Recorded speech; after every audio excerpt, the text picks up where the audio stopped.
ideas, and a couple of their politicians in particular, there seems to be embedded in some of the American press and in the minds of some of their leaders the arcane notion that Canada is the, or a major source, supplier, origin point of Islamic terrorists and jihadists intent on entering America.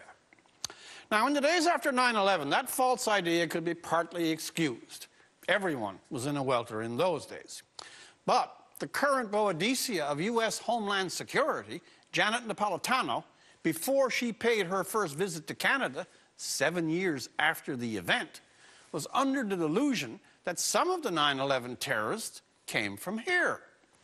That the head of Homeland Security of the enlightened Obama administration did not know so fundamental a detail about the 9/11 hijackers was an astonishing incompetence.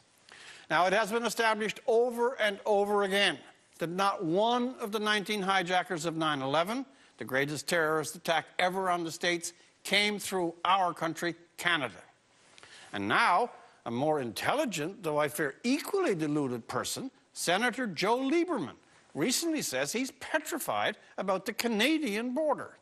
Senator Lieberman said this week, I quote, he's absolutely alarmed, and further, that our border, Canada's, is providing easy passage into America by extremists, terrorists, and criminals who clearly mean to harm Americans, end of quote.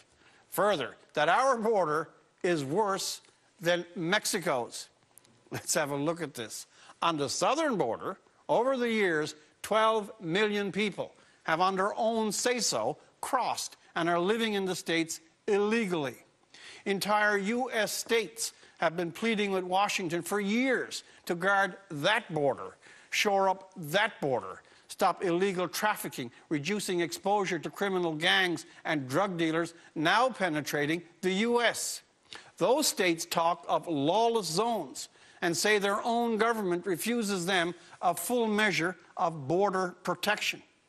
Yet here we have Senator Lieberman going on about the great terrorist exposure represented by Canada. Are 12 million Canadians drifting across the northern border? Is all of Ontario hiding out in Vermont? Are Canadian drug gangs carrying out decapitations and shooting policemen? Have there been more than 25,000 people killed in a drug war in Canada? Is it not more likely a real terrorist wanting to slip into the U.S.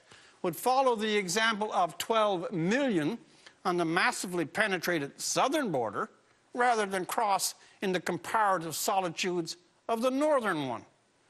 Alarm over the Canadian border is something of a fetish, but a costly one, a distraction from real concerns.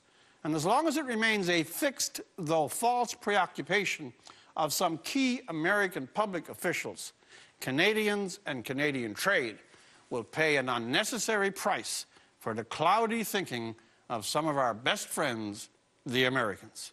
For The National, I'm Rex Murphy.